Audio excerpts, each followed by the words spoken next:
Aqui é um pouco da história do que tem acontecido no Brasil nos últimos 15 anos, muito sobre a perspectiva de uma organização, que é a organização que eu lidero no país, que é a Endeavor, e acho que vale contar um pouco dessa história para vocês, porque um pouco do que o Homer estava dizendo no final da apresentação é a história de um movimento totalmente bottom-up no Brasil. O governo entrou para discutir empreendedorismo no Brasil muito tarde, comparado com o resto da sociedade civil. Então, essa é a história que eu vim contar. E eu agradeço de verdade o convite e a oportunidade de estar aqui. Também é a minha primeira vez em Portugal, então estou aproveitando para me conectar um pouco com o país. O país e com as minhas origens, porque meus bisavós são portugueses. Bom, vamos lá. Eu acredito em Endeavor é uma organização internacional. A gente acredita claramente que o empreendedorismo tem uma capacidade de transformação do país, da realidade, da economia e da sociedade, não só no Brasil, mas em todo o mundo, que a gente tenta levar adiante. E a gente parte de uma provocação que é essa daqui. Imagine se as melhores empresas do mundo nascessem no Brasil. Empresas que conseguem transformar setores inteiros, a realidade da economia brasileira, consigam ser exemplos inspiradores para outras pessoas, trabalhando num ambiente de negócios que fosse efetivamente exemplar para outras organizações. E no fundo esse é o Brasil que a gente está, no caso da Endeavor, há 15 anos tentando construir, e é um pouco da história que eu vim contar. A Endeavor hoje ela está espalhada pelo mundo, são 21 países. O Brasil é a principal operação da Endeavor, não só em termos de quantidade de empreendedores que apoiamos, mas o tamanho do impacto que a Endeavor gera no país. Mas a Endeavor não começou no Brasil. A Endeavor é uma organização que nasceu nos Estados Unidos para começar a suportar empresas em países em economias emergentes, especialmente logo no início na Argentina e no Chile. Hoje a gente está em 21 países, apoia 1.030 empreendedores. Desses 1.030 empreendedores, cerca de um pouco mais de 10% deles estão no Brasil. E esses 1.030 empreendedores, que devem estar à frente hoje de mais ou menos umas 500 empresas, são responsáveis pela geração direta de mais de 225 mil empregos e faturamento anual na casa de 6 bilhões de dólares combinados.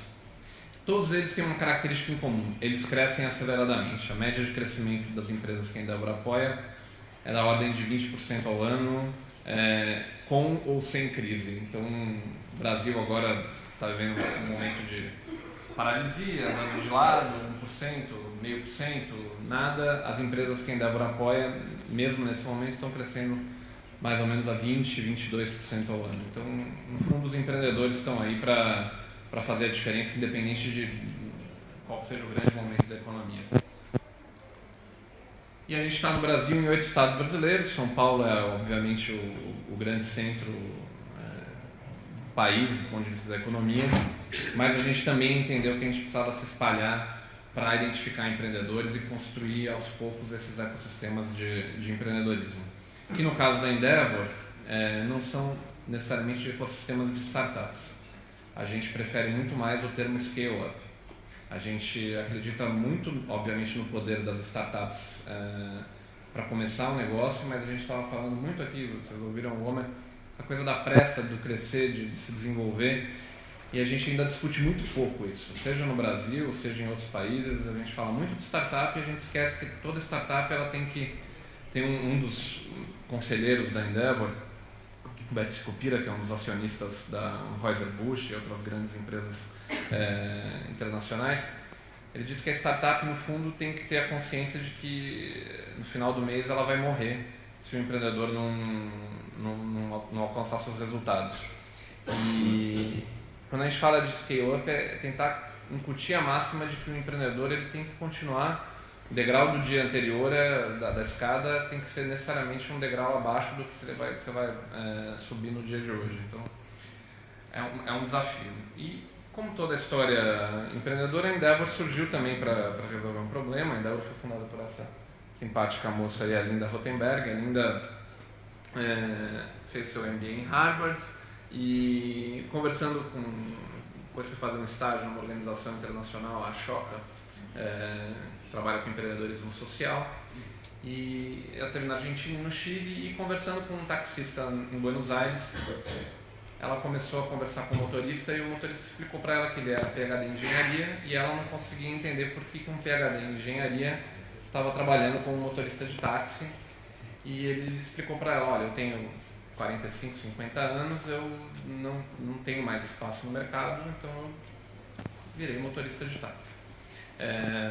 E a pergunta para ela: mas por que você não monta o seu negócio? Você tem experiência, você tem conhecimento, você é PhD em engenharia, por que você não vai mudar a vida das pessoas com a sua empresa? E ele colocou para ela, falou: isso é impossível, as pessoas não consideram isso na realidade da gente. E no fundo faltavam exemplos, né? Você não tem a figura do exemplo para mostrar que é possível você fazer diferente, você seguir um caminho diferente. E mais do que isso, havia muito pouco apoio. Isso na Argentina e no Chile. No Brasil, em 2000, quando a Endeavor começou, o cenário era tão mais crítico. Quando a Endeavor foi tentar se registrar como uma organização que promovia empreendedorismo, o nosso advogado chamou os primeiros executivos da Endeavor para dizer que seria impossível, porque a palavra empreendedorismo não existia no dicionário. Então, como é que vocês querem promover alguma coisa que não existe na língua portuguesa, pelo menos aqui no Brasil? E começou assim a história. Então, qual que era o cenário de 15 anos atrás no Brasil?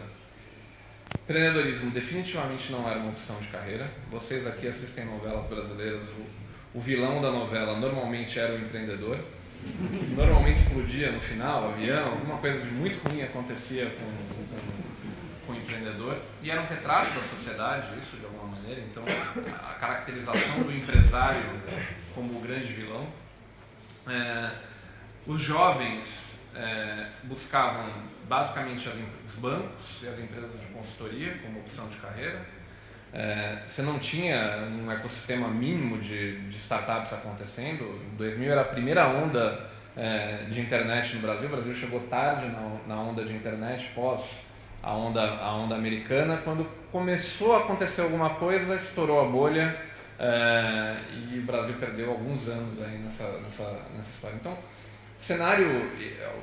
Tinha alguém aqui no início falando sobre estatísticas do Global Entrepreneurship Monitor.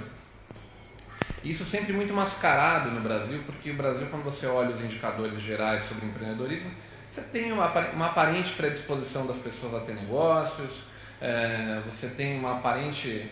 O discurso oficial é um discurso de que o país é um país de empreendedores e que, portanto, a gente não precisa discutir muito o assunto, quando na verdade o empreendedorismo no Brasil, até muito pouco tempo atrás, até 4, 5 anos atrás, era um empreendedorismo basicamente de resposta à crise, resposta à sobrevivência mínima das pessoas. As pessoas montavam negócios porque não arrumavam empregos e não porque elas tinham uma vocação genuína para buscar suas empresas. Hoje a gente sabe que o desafio no Brasil é um pouco diferente. Depois eu vou deixar com o Rui, são 2 estudos, um estudo oficial que a Endeavor realiza junto com o Escritório Nacional de Estatísticas do país, do Brasil, sobre empresas de alto crescimento. Hoje a gente sabe que o Brasil tem mais ou menos 35 mil empresas que crescem acima de 20% ao ano por 3 anos seguidos. Isso é menos de 1% do total de empresas no Brasil, só que elas geram mais de 60% dos novos empregos. Essas 35 mil empresas criam no Brasil, em 3 anos, cerca de 3 milhões e meio de novos empregos. E é impressionante que é um número que... é um dado que, quando você discute com oficiais do governo e com representantes, mesmo representantes da academia, da universidade, essa é uma informação que passa completamente fora da realidade, especialmente do governo e da política pública. Se eu tivesse, a brincadeira que eu brinco, se eu pudesse fazer um elevator pitch para a presidente Dilma, eu certamente falaria esse número, porque é completamente diferente você conseguir promover num universo de 5 milhões de empresas, você dizer que você vai promover o universo de micro e pequenas empresas, quando você pode escolher, do ponto de vista meritocrático, as empresas que efetivamente têm condições para crescer e apostar mais no desenvolvimento dessas empresas. E por que isso acontece? Primeiro porque você tem no Brasil dois tipos de mentalidade. A mentalidade do small business, que é uma mentalidade relevante, que sustenta, que consegue regular o estoque de empregos da economia brasileira, mas que não é a mentalidade que vai gerar inovação, que não é a mentalidade que vai gerar crescimento econômico, e que está ancorada nessas empresas de alto crescimento, que estão aumentando pouco a pouco, mas que, pra vocês terem uma comparação, o Brasil tem 35 mil empresas, os Estados Unidos, no auge da crise, tinha 95 mil empresas. Então, o Brasil tem um espaço para crescer do ponto de vista de tamanho de economia e tudo mais, bastante grande. E o nosso sonho grande no Brasil, não é só da Endeavor, é o sonho que a gente tem discutido muito com o país, é que a gente consiga ter 100 mil empresas de alto impacto até 2030. O Brasil, esse número cresce com uma taxa de 1.000 por ano, mais ou menos. Então, eram 33 mil 2-3 anos atrás, agora são 35 mil. E a discussão é como que a gente faz para levar esse número adiante. E a gente acredita muito no modelo baseado no exemplo, baseado na mentoria, que eu acho que todo mundo aqui vai falar um pouco sobre ele, que eu acho que é um modelo que vocês mesmos acreditam aqui, mas que está ancorado em algumas coisas fundamentais. A primeira delas é uma rede bastante forte de empreendedores muito experientes, muito grandes, que doam o que eles têm de melhor para os empreendedores que estão começando, que é tempo e conhecimento. A gente brinca que a vida do empreendedor é bastante solitária, é difícil tomar decisão. A gente vive no Brasil um dilema maior ainda, porque a gente vive um empreendedorismo quase de primeira geração. O que a gente tinha no Brasil até o final da década passada eram quase que heróis, eram pioneiros que montavam seus negócios, alguns davam certo, outros não davam. E quando a gente vê a realidade do Brasil hoje, a gente começa a perceber que tem pessoas que estão montando negócios como uma opção concreta de carreira. E isso está acontecendo porque nesses últimos 15 anos, não só a Endeavor, mas uma série de outras entidades, começaram a promover algumas coisas importantes. Essa daqui é uma delas, a cultura de mentoria. Hoje a gente tem no conselho, na rede da Endeavor, alguns dos principais empreendedores brasileiros. Acho que se eu puder destacar dois, eu tenho que destacar os dois primeiros. Jorge Paulo Lemann e Beth Scupira. Jorge Paulo Lemann, o Jorge e o Beth são sócios da Pra Vida, são donos da maior cervejaria brasileira e hoje a maior cervejaria global.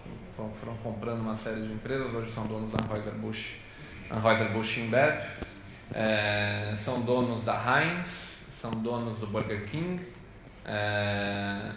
e levaram uma filosofia de gestão e de modelo empreendedor para dentro do conglomerado empresarial deles, que foi construído pouco a pouco, que se espalha por todo o sistema de novos empreendedores brasileiros. O ano passado saiu um livro, eu não sei se é vendido aqui em Portugal, chamado Sonho Grande, que é uma biografia não autorizada dos dois, mais do outro sócio, o Marcel Telles. É um grande sucesso no Brasil, mais de 250 mil cópias vendidas. Vale muito a pena, se for vendido aqui em Portugal, vocês lerem, porque o que importa aqui é a filosofia de gestão por trás desses caras.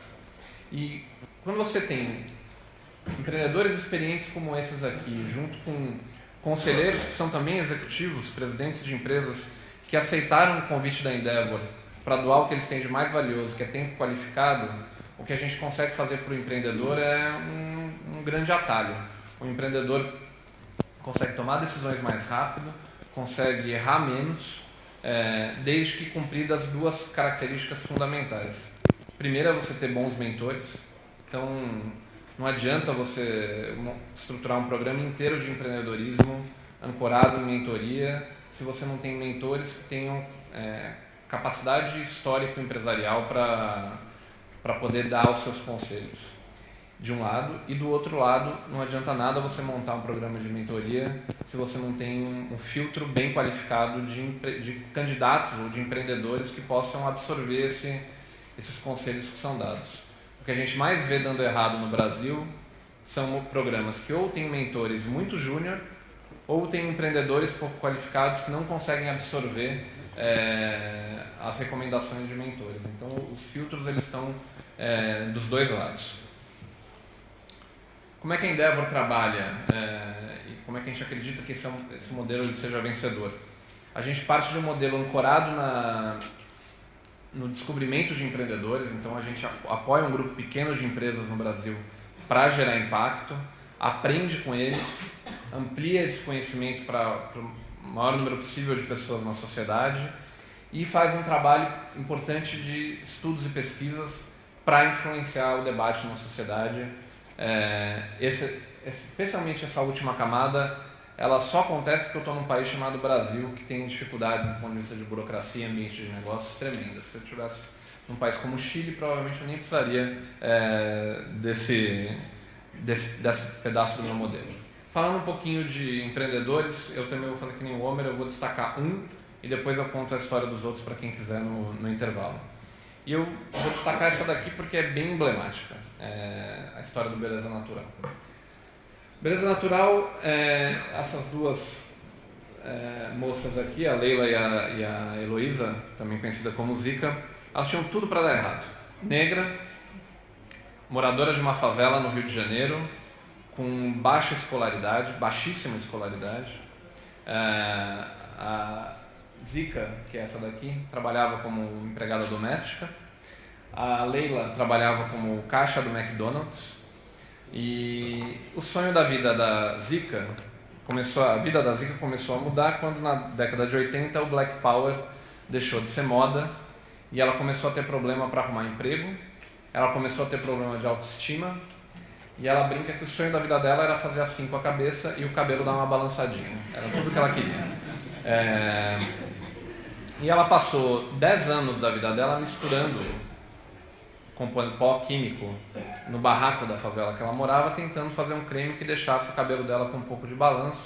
Testou nela, testou nos irmãos, testou numa série de outras pessoas, até que conseguiu chegar num creme, as pessoas começaram a elogiar o cabelo dela. Ela pediu ajuda para uma amiga que tinha formação em química, conseguiu registrar a fórmula do creme, o que já é um milagre no Brasil, você conseguir registrar uma patente de alguma coisa. A gente estava brincando ontem, são 5,8 anos para você conseguir uma patente no Brasil, em média. Então, vocês reclamam da burocracia, visitem o Brasil. E elas montaram um primeiro salão de beleza em frente à favela que elas moravam, e isso faz quase 15, 20 anos. E começou a ser um grande sucesso, elas começaram a ter um segundo problema, porque aos sábados o salão de beleza enchia, porque afinal não era só a Zica e a Leila que tinham esse problema, a comunidade inteira que elas moravam também tinha um problema de autoestima com o cabelo. Começava a encher, a ponto de às 5 da manhã já ter gente na fila, às 8, quando abria o salão, ter 150, 200 pessoas na fila. E aí entra a Leila e fala, olha, lá no McDonald's parece que o pessoal entende um pouco dessa coisa de gerenciar fila, produção, vamos fazer a mesma coisa. E elas aplicaram literalmente o modelo de gestão do McDonald's, uma coisa quase industrial, para o salão de beleza. Então, no salão de beleza delas, você consegue fazer de uma maneira muito rápida. Resumo da ópera. A Beleza Natural hoje é uma rede com mais de 20 salões de beleza, muito concentrado no Rio de Janeiro. O ano passado recebeu o primeiro aporte de um fundo, já um fundo de Venture Capital, crescendo aceleradamente. No início do ano passado, eles tinham 12 salões, os 12 salões atendiam mais de 1 milhão de pessoas por ano na rede. Fecharam em 2013 com 1.700 colaboradores, em 2014 fecharam com 2.200, 2.300 colaboradores. É um negócio que faturou em reais, o ano passado, 250 milhões de reais, que dá mais ou menos uns 100 milhões de dólares, e crescendo, e com altíssimo impacto. Por que eu gosto da história do Beleza Natural? Porque quando eu conto a história do Beleza Natural para qualquer empreendedor brasileiro, as desculpas sobre eu não posso, eu não consigo, que o Homer estava comentando, elas se desfazem. Como é que alguém que formado numa boa faculdade, com muito mais recursos do que essas duas, não tem condições de montar um negócio se, obviamente, resolverem um bom problema da sociedade, se dedicarem, obviamente vão ter que passar por algum tipo de sacrifício. Então, esse é um caso bastante relevante, assim como os outros que estão aqui, que eu vou contar depois, o Spoleto, o Poit.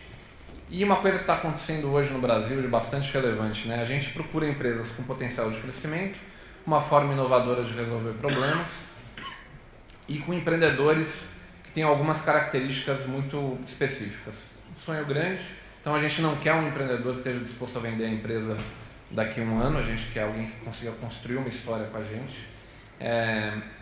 E que tem, além de todas as características que todo mundo procura, no caso do Brasil eu tenho que encontrar empreendedores que são éticos, ou seja, que fazem com transparência, porque afinal eu preciso de um exemplo que possa inspirar outras pessoas a fazer as coisas do jeito certo e sem atalhos. Então, o meu desafio no Brasil ele acaba ficando um pouquinho maior.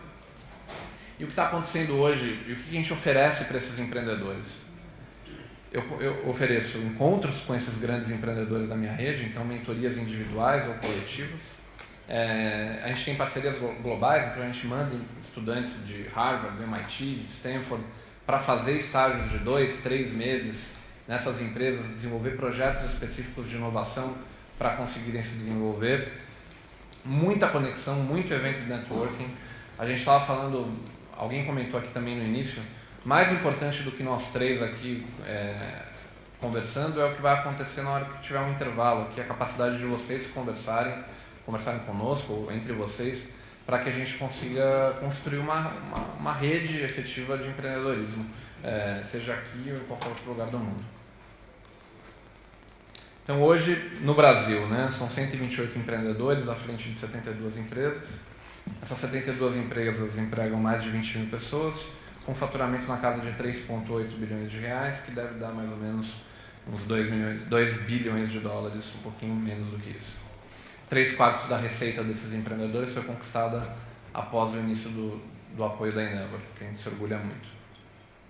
Só para vocês entenderem como que o perfil do empreendedorismo no Brasil está mudando, o ano passado a gente selecionou 6 novas empresas. O nosso filtro é muito rígido. A gente analisa cerca de 2.000 empresas por ano para selecionar um número que vai de 5 a 15, dependendo do ano e dependendo da história que a gente encontra. O ano passado a gente aprovou 6 empresas. Eu vou só contar o que elas fazem. É uma empresa que faz busca de preços para empresas na internet. Uma empresa que faz equipamentos de cirurgias de videolaparoscopia. Uma empresa que faz radiofármacos para exames de contraste de imagem. Uma empresa que faz uniformes.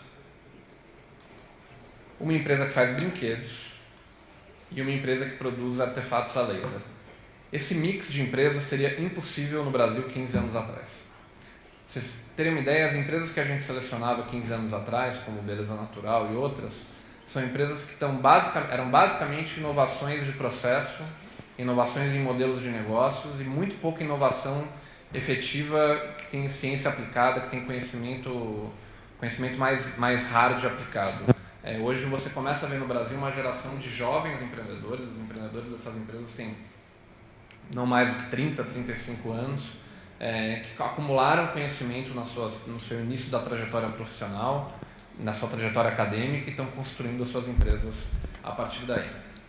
Para continuar escalando o nosso impacto, a gente criou um programa de mentoria online, que a gente acredita que o modelo de mentoria, desde que respondidas as duas regras principais, ele consegue ser expandido para um modelo online. A gente leva conhecimento, a gente faz gestão do conhecimento para que vídeos, artigos, etc., sejam sejam disponibilizados publicamente no nosso portal.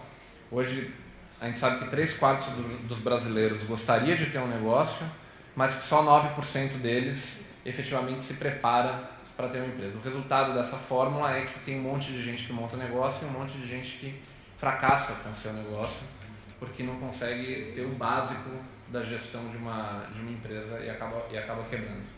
O ano passado foram mais de 2 milhões de visitantes no portal da Endeavor, que é o www.endeavor.org.br.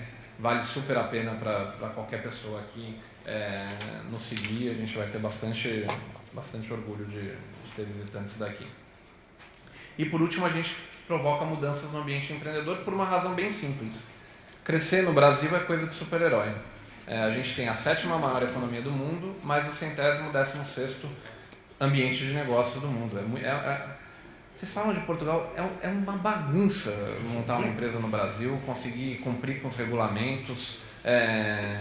A burocracia no Brasil é imensamente maior do que em qualquer outro lugar do mundo. O processo de pagamento de impostos no Brasil, para vocês terem uma ideia, demora cerca de 2.600 horas para uma empresa. Então você imagina uma empresa que está crescendo ter que deslocar gente para responder a processos burocráticos do Estado brasileiro. É isso que acontece no Brasil. E como eu disse, 5,4 anos para uma patente, 108 dias para abrir um negócio. Então a gente está bem atrás. E o que a gente faz para responder a esse desafio? A gente começou a produzir dados. A gente acredita que o único jeito da gente provocar o agente público por mudanças é produzir dados, dar publicidade para eles, para que a gente consiga provocar mudanças. Eu vou deixar depois com o Rui, circula, 2 estudos, o Estatísticas do Empreendedorismo, que é esse sobre empresas de alto crescimento no Brasil, e um ranking de capitais, que é um estudo que a gente acabou de lançar. A gente investiu bastante tempo e recurso para desenvolver um framework de avaliação do ambiente empreendedor em cidades brasileiras, que é esse daqui, o Índice de Cidades Empreendedoras. Foi capa da revista Exame, que é a principal revista de economia do Brasil, no mês de novembro. O estudo usou mais de 56 indicadores, avaliou 14 capitais e a gente chegou nas 14 capitais por ordem aqui, a principal sendo Florianópolis, que além de tudo é um ótimo destino turístico, seguida de São Paulo, Vitória e por aí vai. Surpreende muita gente. Porto Alegre não tá em cima, Rio de Janeiro não tá tão bem, mas vocês não imaginam a burocracia no Rio de Janeiro como é muito mais complicada do que em outros lugares. E Salvador, que é um desastre completo, a gente vai precisar refundar a cidade para ter alguma chance. Então, mas o framework e a metodologia, se vocês estiverem interessados, eu converso com vocês no intervalo. Metodologia aberta, a gente pode disponibilizar para vocês utilizarem aqui, avaliarem cidades daqui do Minho ou de qualquer outra região de Portugal.